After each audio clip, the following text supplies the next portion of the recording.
The defeat no one saw coming. General Zurak stood before the Supreme War Council of the Zalkith Dominion, his crimson armor tarnished and cracked, his reptilian skin still bearing the scars of battle. The High Chamber, a vast expanse of black steel and towering spires, had never before heard such silence. The council members, the most ruthless strategists in the known galaxy, awaited his report with expectant glares. He was the first to break the silence. His voice, usually sharp and commanding, wavered. "We are finished." Murmurs rippled through the chamber, but none spoke aloud. The Zalkith were a warrior race, undefeated for over 1,000 cycles. To hear such words from one of their highest generals was unthinkable. The Supreme Warlord, a towering figure clad in ceremonial obsidian armor, narrowed his glowing yellow eyes. "Explain yourself, General Zurak. Your fleet was the largest ever sent for planetary conquest. The humans were to be another insignificant species added to our dominion. What happened?" Zurak inhaled deeply, his mandibles twitching with unspoken dread. "The invasion began as expected. Our forces descended upon Earth, overwhelming their defenses. Human men fought bravely, but they fell as all others had before them. We crushed their armies, reduced their cities to rubble. Their leaders fled, their weapons proved ineffective. Victory was within our grasp." He paused, his three-clawed hand gripping the hilt of his ceremonial dagger. And then something changed. A hush fell over the chamber. It was not the remaining armies that resisted us. It was not their advanced technology, nor a hidden alliance with another species. His eyes flickered with something close to fear. It was their women. The silence turned to confusion. The Supreme Warlord scoffed. "They are females? You claim our empire was bested by breeders and caretakers."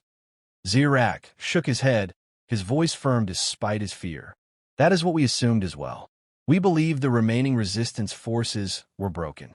Then the human women took up arms." One of the council members sneered. "A desperate act by a doomed race." "No," Zurak whispered. "Not desperation. Awakening." The chamber grew cold. "We did not realize it at first. They fought with a ferocity that should have been impossible for an untrained civilian force. They used tactics we could not predict, improvising weapons, using their terrain to their advantage. They had no fear, no hesitation. They struck with precision, with a rage that eclipsed even the most seasoned Zalkith warriors." He took another breath, forcing himself to continue. "At first, we assumed it was an anomaly, isolated pockets of resistance. But it spread. City after city, battle after battle, human women were not just resisting. They were evolving. Faster, stronger, tactical beyond reason. They moved in ways we could not comprehend. It was as if they remembered something ancient, something lost in their own history, buried deep within their blood." The Supreme Warlord leaned forward. "And you're suggesting, what? That human women possess some hidden genetic weapon? Some long-forgotten warrior instinct?" Zurak looked up, his glowing red eyes filled with something the warlords had never seen before, true fear. "I'm suggesting they're not what we thought they were. We believe them weak, but they are not merely warriors. There's something far worse." The chamber darkened as the council absorbed his words. The Supreme Warlord's expression turned grave. "You speak as if these humans are not just resisting. You speak as if they are hunting us." Zurak's claws tightened around his dagger. "They are." A cold realization swept through the council. The Zalkith Dominion, conquerors of 1,000 worlds, had finally met their match. And they had awoken something that could never be. The awakening of the dormant war deities.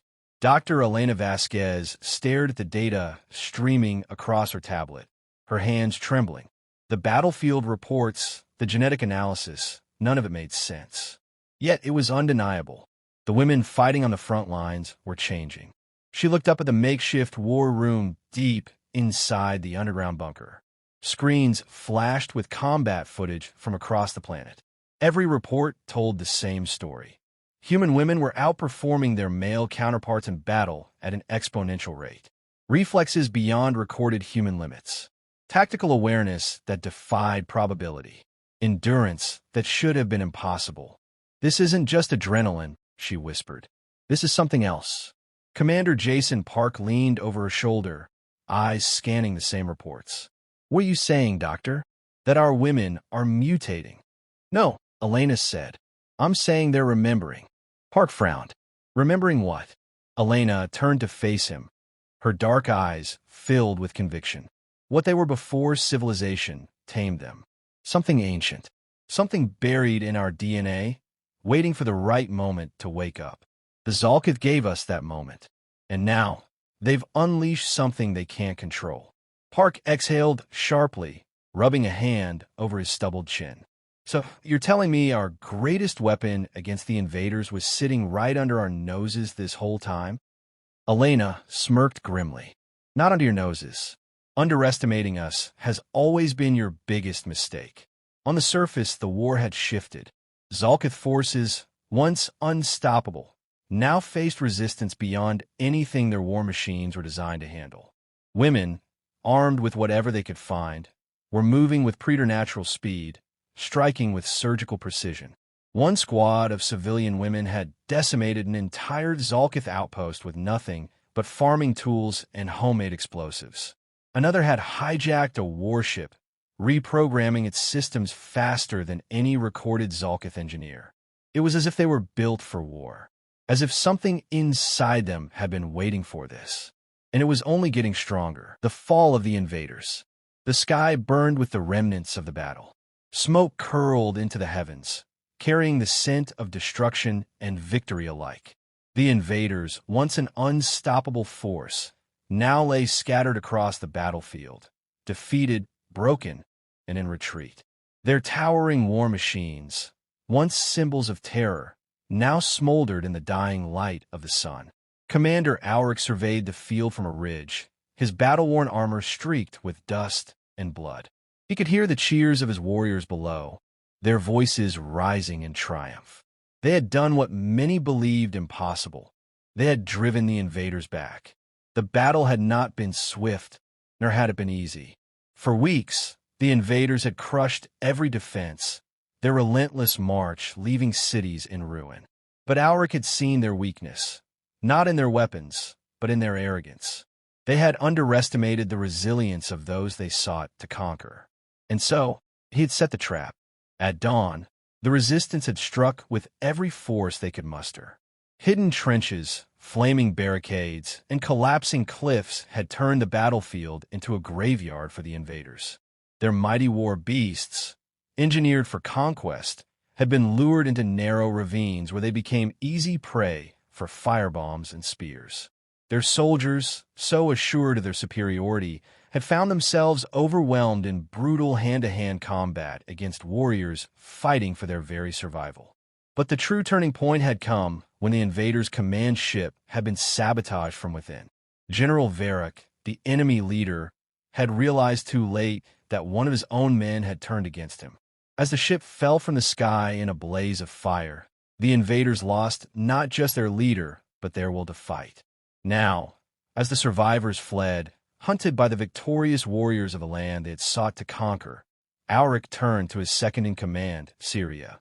"We won the battle," he said, voice heavy with exhaustion. "But the war is not over."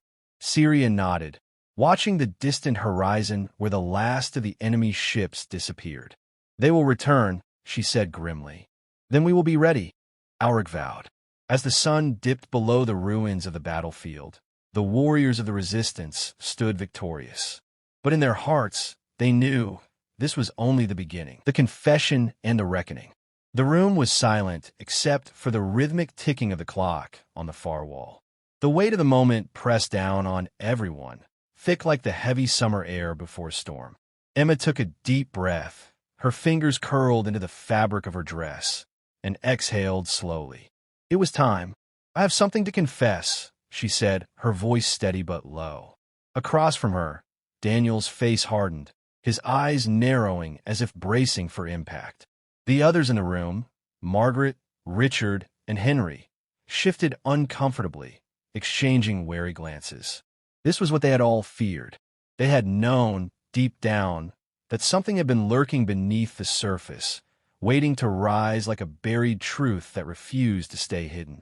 "It was me," Emma continued, her gaze locked onto Daniel's. "I was the one who—" "Don't," Daniel cut in, his voice sharp, almost desperate. "You don't have to do this." "But I do," she insisted. "Lying about it won't change what happened. It's time you knew the truth." A hush fell over the room as Emma laid out the confession, each word carving through the air like a knife. Gasps escaped lips, hands clutched at chests. Richard turned away, his expression unreadable, while Margaret's eyes brimmed with unshed tears. And then silence. Heavy, ominous. The reckoning had begun. Daniel rose slowly, his chair scraping against the hardwood floor. His face was unreadable, his jaw tight. "Do you understand what you've done?" he asked, his voice dangerously quiet. Emma swallowed. "Yes. And you're ready for what comes next?" She hesitated, but only for a moment. "I am." The storm that had been building was finally here, and no one in the room would leave unchanged.